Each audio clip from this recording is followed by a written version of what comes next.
السلام علیکم ورحمۃ اللہ وبرکاتہ۔ اللہ کے نبی صلی اللہ علیہ وآلہ وسلم نے فرمایا کہ جب انسان مر جاتا ہے، اس کی روح پرواز کر جاتی ہے، اس کا اس دنیا سے تعلق ختم ہو جاتا ہے، منقطع ہو جاتا ہے۔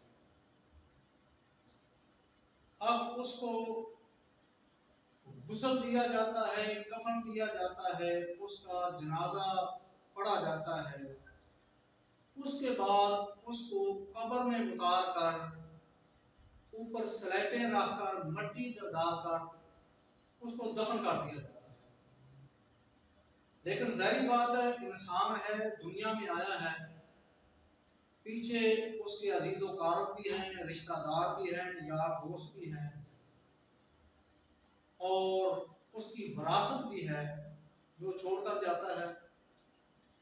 ایک انسان اگر مرا ہے، دنیا سے گیا ہے، پیچھے اس کی دکانیں ہیں، بینک بیلنس ہے، مارکیٹیں ہیں، گھر ہیں، پلازے ہیں، زمینیں جائیداد ہیں، سب کچھ ہے، تو میرے بھائی اس میں سے ایک روپیہ بھی وہ ساتھ نہیں لے کے جا سکتا۔ وہ سب کا سب اس کا دنیا کا مال تھا، وہ دنیا میں ہی رہے گا، وہ ساتھ کچھ بھی نہیں لے کے جائے گا، ماں سوائے 2 چادروں کے، وہ جو کفن کی صورت میں اس کو دی ہوئی ہیں، وہ ساتھ لے کر جائے گا، اس کے علاوہ کچھ بھی ساتھ نہیں لے کے جا سکتا۔ ایک بات تو کلیئر کہ اس کی جتنی جائیداد ہے، بینک بیلنس ہے، دکانیں ہیں، مارکیٹیں ہیں، سونا ہے، زیورات ہیں، زمینیں ہیں، جو کچھ بھی ہے وہ سب کا سب یہیں پر رہ جائے گا۔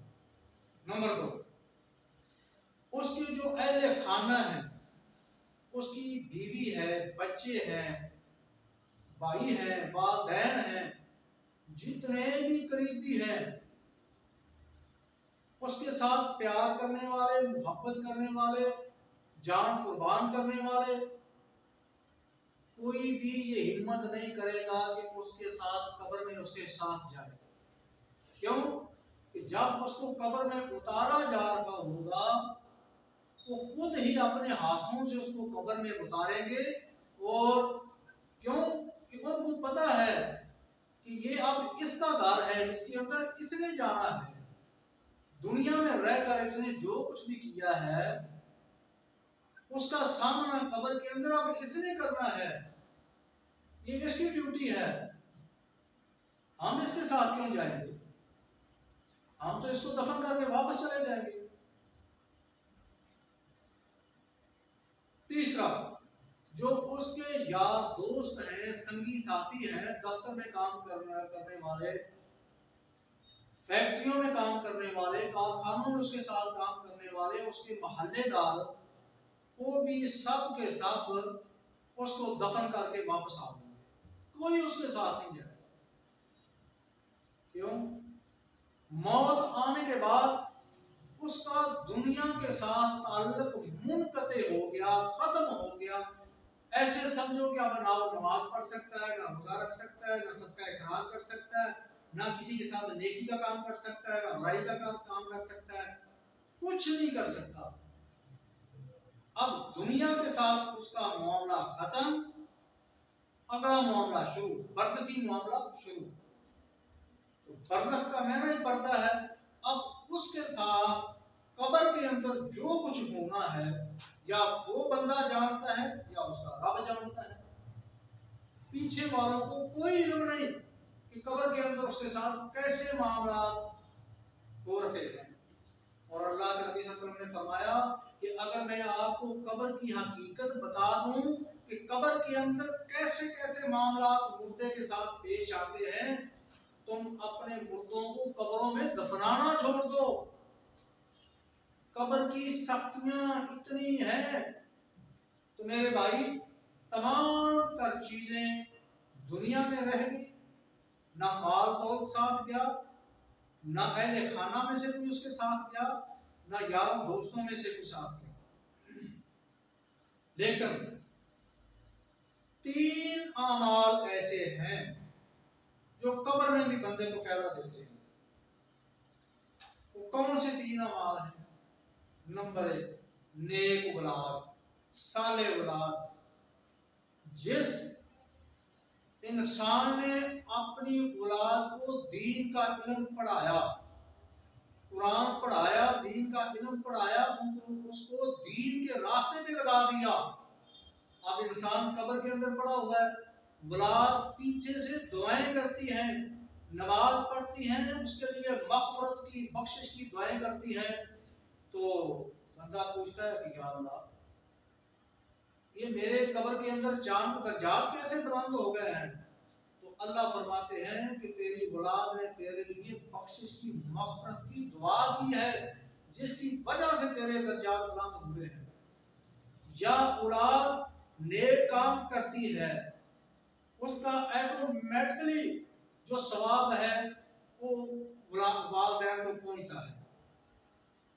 ایک تو یہ عمل ہے۔ دوسرا عمل، انسان اپنی زندگی میں وہ ایسا کام کر گیا جو کہ صدقہ جاریہ ہے۔ کہیں پر پانی کا بندوبست اس نے کر دیا، کہیں پہ فلاحی کام کر دیا، کوئی ہاسپٹل بنوا دیا، یا کوئی مسجد بنوا دی، مسجد مدرسہ بنا دیا۔ جہاں پر ایسا کام ہوتا ہے جو نیکی کا کام ہے، فلاح کا کام ہے، وہ کام انسان کو قبر کے اندر فائدہ دیتا ہے، جس کے ذریعے سے انسان کے درجات بلند ہوتے ہیں۔ اگر انسان عذاب میں مبتلا ہے تو اس کا عذاب ختم ہو جاتا ہے اس کے اس صدقہ جاریہ کی وجہ سے۔ اور تیسرا کام، جس انسان نے دنیا میں رہ کر درس و تدریس کا کام کیا، اللہ کے قرآن کو پڑھا اور آگے بھی پڑھایا، لوگوں کو پڑھایا، اور جو اس کے شاگرد ہیں انہوں نے آگے پڑھایا، ان کے شاگردوں نے آگے پڑھایا، یہ پڑھنے پڑھانے کا ایک سلسلہ جاری رہا، اور وہ قرآن پڑھانے والا قبر کے اندر پڑا ہوا ہے، اور یہ اس کا پیچھے سے صدقہ جاریہ ہے، لوگ قرآن پڑھ رہے ہیں، آگے پڑھا رہے ہیں، تو اس کا ثواب بھی انسان کو قبر کے اندر ملے گا، اس کے درجات قبر کے اندر بلند ہوں گے۔ تو میرے بھائی، بات کرنے کا مقصد صرف اتنا ہے کہ یہ جو دنیا کی دولت، دنیا کی ڈگریاں جو ہم حاصل کرتے ہیں، کسی نے ایم اے کر لیا، بی اے کر لیا، گریجویشن کر لی، فلاں ڈگریاں لے لی، ڈبل ایم اے کر لیا، ٹرپل ایم اے کر لیا، مالو دولت جمع کر لیا، روپیہ پیسہ جمع کر لیا، دنیا کے اندر آپ نے سورسز اتنے تعلقات اتنے بنا لے کہ بڑے بڑے لوگوں سے تعلقات ہیں، لیکن یہ تمام کی تمام چیزیں یہ دنیا میں رہ جائے گی، ان میں آپ کو کوئی چیز بھی فائدہ دینے والی نہیں ہے۔ فائدہ صرف وہ چیزیں دے گی جو اللہ کے نبی صلی اللہ علیہ وسلم نے بتا دی ہیں، فرما دی ہیں۔ تو میرے بھائی، دنیا میں رہ کر ہمیں ایسے کام کرنے چاہیے جو آخرت میں فائدہ دے، جو ہمیں قبر کے اندر فائدہ دے، حشر میں فائدہ دے۔ اللہ ہمیں نیک کام کرنے کی توفیق عطا فرمائے۔